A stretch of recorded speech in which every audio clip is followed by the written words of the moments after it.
What's up, everybody? Welcome back to the Find Your Flow channel. And in this video, I'm going to spend a bit of time talking about how to monitor and restore energy levels and making sure that you are creating balance with your energy and your life. So last week, I started recording a day in the life video of running a float center, and it quickly seemed to get out of hand for me. So the video files that I've got to compile now are over 150 gigabytes in size. And I've got a lot of other stuff going on right now. So it's feeling really overwhelming to try to piece that all together into a coherent story. So I'm not quite done with it all. This week, I just want to talk about more so making sure that you are honoring and taking care of the balance in your life so that you are able to keep moving forward and not getting burnt out. So there's just a few tips that I'm going to talk about, and in future videos we'll go into more details on what each of these mean and how you can make use of them for your own life. You've got to know when to grind and when to back off, and this is really important when it comes to balance. You've got to think of balance more in terms of creating it and not finding it. You're not going to find the balance in your life. You've got to be deliberate and disciplined in actually creating it. So I've got a lot of projects going on right now, and it feels kind of overwhelming to put together this day in the life video. And so I'm trying to prioritize and then execute on the things that I can actually get done so that my top priorities come first. And so that's the first tip, is really becoming aware and knowing what is a priority that has to get done right now and what can wait a little while until you have more time to tackle it. So the better you get at figuring out your priority levels and your priorities and what's essential versus non-essential, the more you're going to be able to create that balance in your life. The second thing is using some energy monitoring tools for yourself. There's two that I really like to use.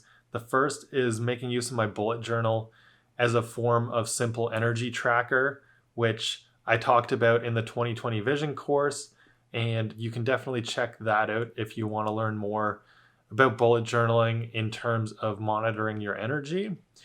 And then the second one, which I also covered in the course, is HRV and using something like the Aura Ring to monitor your HRV levels and your readiness to perform on any given day.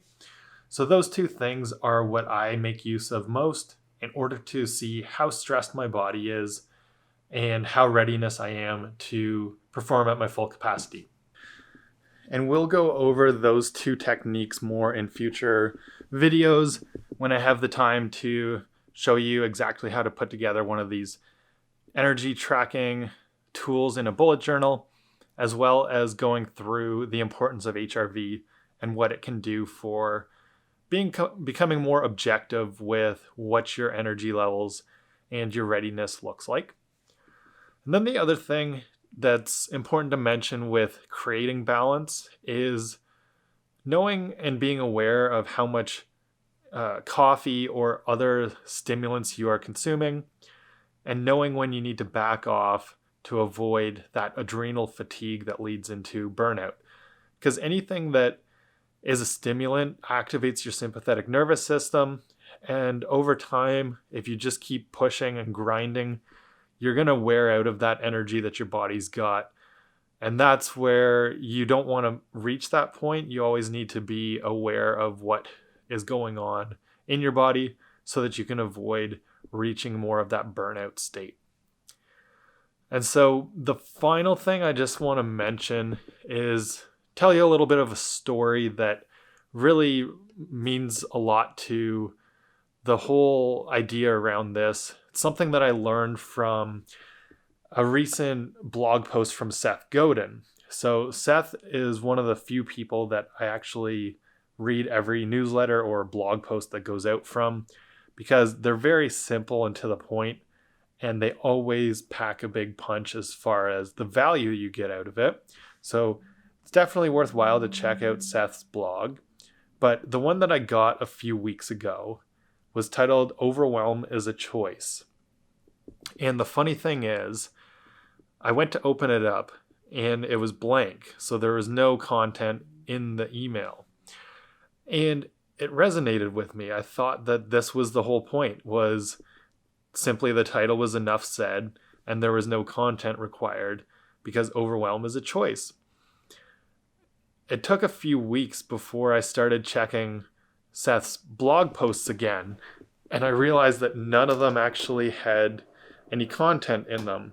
But the point was still made, and it was the one that left the resounding impact on me, that overwhelm is a choice. So whether you state that you're overwhelmed or you're not is really up to you. And you've got to decide for yourself and also decide how you're going to create that balance. So at the end of the day, it's all about a choice, and make sure that you're becoming more aware of how you're doing and what you need to create more balance with in your life. So as always, thank you for watching this video.